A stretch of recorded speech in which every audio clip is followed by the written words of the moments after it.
What's going on, my Flappy family? It's your boy Izzy. Welcome if you're new. Ryan Rucco, Mr. You-Bet himself, ended up actually having a conversation on a podcast and spilling the tea a tad bit about how Caitlin Clark could really just be a GM in the WNBA with her analysis and how she breaks down players that's coming from college and getting into the WNBA. We are about to get into it, but before we do that, y'all make sure y'all hit the thumbs up for your boy if you like the content. Don't forget to subscribe to the channel. We're trying to hit 22.8, so if you can help me out with that, I highly appreciate it. And don't forget to get in the comment section and let me know what y'all think about this.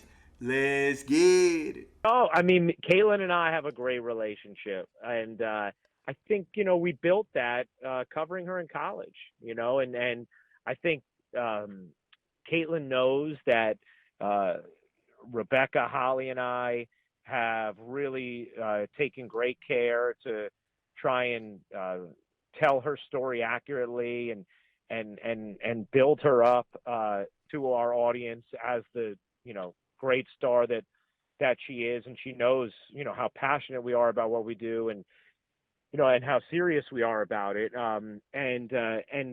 We built a relationship with her, covering her at Iowa, and covering a lot of really meaningful games with her, and having a lot of conversations with her, at shoot-arounds and practices, and afterwards when we get time with her, and I think she trusts us, and as a result has a reference for our crew, and me and her have developed a great relationship. She knows, I'm a basketball junkie, and she's a basketball junkie. So there's many times during a women's college game I'm doing that, I'll get a message from Caitlin that she's watching and she's noticing something about some player, and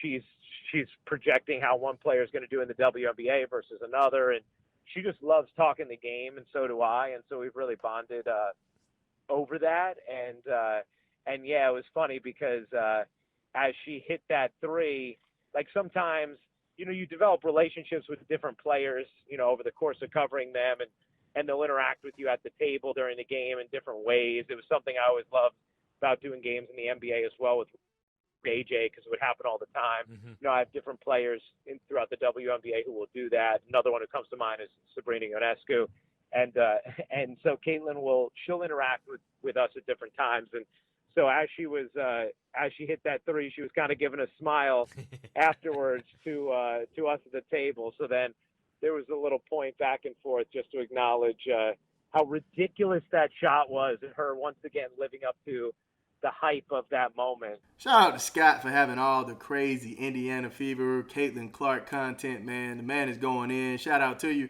When I think about what Ryan said, man, I think of how Batman fits into the Justice League. Now walk with me. I know y'all probably like, Izzy, what are you talking about? When I think about it, man, Superman, everybody would say Superman is the best hero, the strongest, the fastest, all this other stuff, right? But I honestly feel like Batman is the deadliest hero, all right? The toughest hero, the slept-on hero. Yeah, because he doesn't have superpowers. But one thing this man has is the ability to break down his opponent, right? The ability to actually know the weaknesses and strengths of his opponents, even his teammates, right? And that's what Caitlin Clark put me in the mind of. The way she knows how to break down her defenders, break down defenses, right? That's what she does, man. That's what makes her so deadly. And honestly, the same thing and the same reason I like LeBron James is the mindset, man. The IQ, the basketball IQ. It's up there. It's up there, man. LeBron is at the fact where he's telling teams what they're supposed to be running. What in the world? So it's just all that piled up on what Caitlin Clark can bring, not only the shooting, but also the passing, right? The facilitating, the knowing where you're supposed to be part, the IQ. It's just beautiful, man. Those type of things separate you from just being a player or just being a good player to being a great player, right? To being legendary.